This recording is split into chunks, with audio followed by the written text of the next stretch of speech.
Welcome to Geocache Adventures with me, Shadow Dragon 1, where I talk about geocaching and my adventures with it. Despite my attempts to share geocaching with my husband, he's still not a fan. Something that he does like to do, though, is play Pokemon Go. My son likes to do both, and so do I. So sometimes when I want to combine geocaching and family time, I try to find places where my son and I can find some geocaches, and my husband and us can all play Pokemon Go as well. For those who may not know, Pokemon Go is an augmented reality mobile game that allows you to search for, find, catch, evolve, and battle different Pokemon and trainers.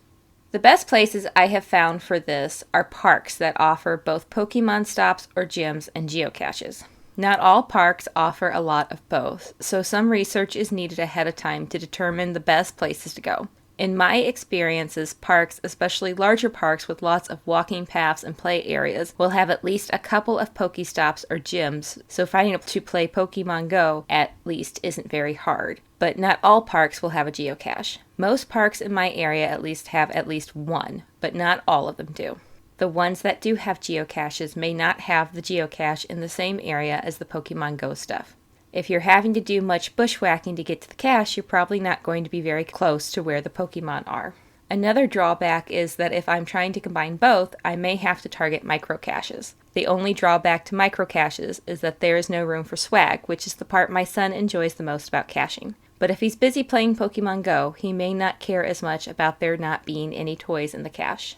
Sometimes I may have to leave my son and husband to play Pokemon Go or on the playground in order for me to look for a cache if it requires more bushwhacking or the cache is further away from everything. If this is the case, then I make sure we have some family time together first.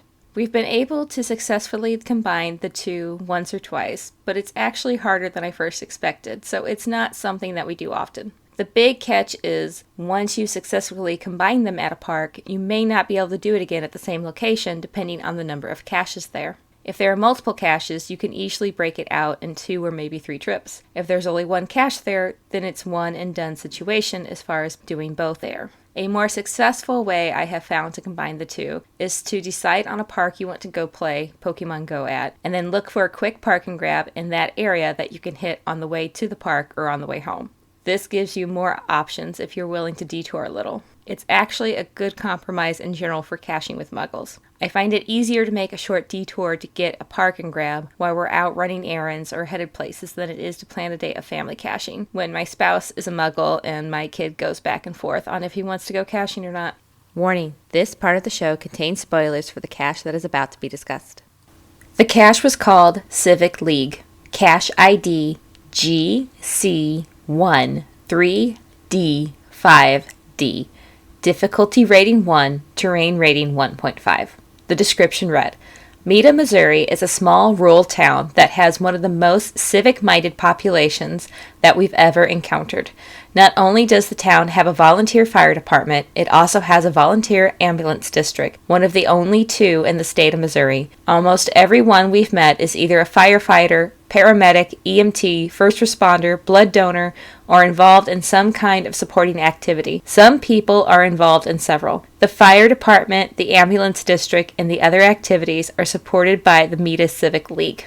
The cache is on the grounds of the Civic League Hall in Meta, no more than 100 yards walk from the parking on the surrounding streets. It is a camouflaged, pre-formed container.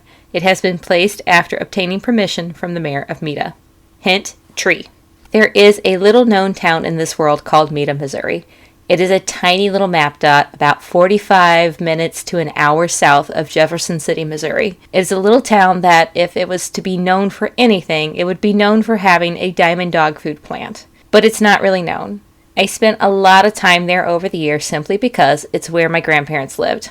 Although Grandma and Grandpa are no longer around, I still spend time there as my family owns land just outside of town. My dad was at the family farm for Thanksgiving weekend. My husband and I loaded up my son and our pets into the car and made the 2-hour drive to spend the day out there. On the way down, my husband was driving, and I was messing around on my phone. I pulled up the geocaching app, and for the heck of it, I searched Meta, Missouri to see where the closest cache to it was located. Imagine my surprise when the closest cache was actually in Meta.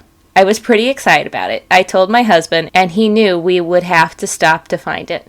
After some debating, we decided to get the cache on the way there. It was gray and drizzling when we got to town, but I was determined to find it anyway. We drove around to the Civic League Hall and parked the car. Because of the weather, we decided it was best for our son to stay in the car with my husband. I followed the app to the indicated spot and right to a tree. I poked around a bit and found it tucked in a hollow knot in the tree. I pulled out the preformed tube, opened it, and poured out water. The container had not been sealed tight, and water had gotten into the container. The log was complete mush, so I was unable to sign the physical log. It was one of those rare times when I happened to be finding a cache without my kit, so I didn't have any paper to replace the log with. So although I had a pen, I had nothing to sign. I did still log it as a find in the app and explained why I couldn't sign it in my digital log. In the end, even though I couldn't sign the physical log because of the water damage and the weather was wet and bleak, it was pretty great find for me just because of all the memories the little town held for me, and now it held one more. You have been listening to Geocache Adventures with me, Shadow Dragon 1. Feel free to reach out to me on my geocaching profile page, Shadow Dragon 1, or at geocacheadventures.org. I hope you've enjoyed this episode, and thank you for listening.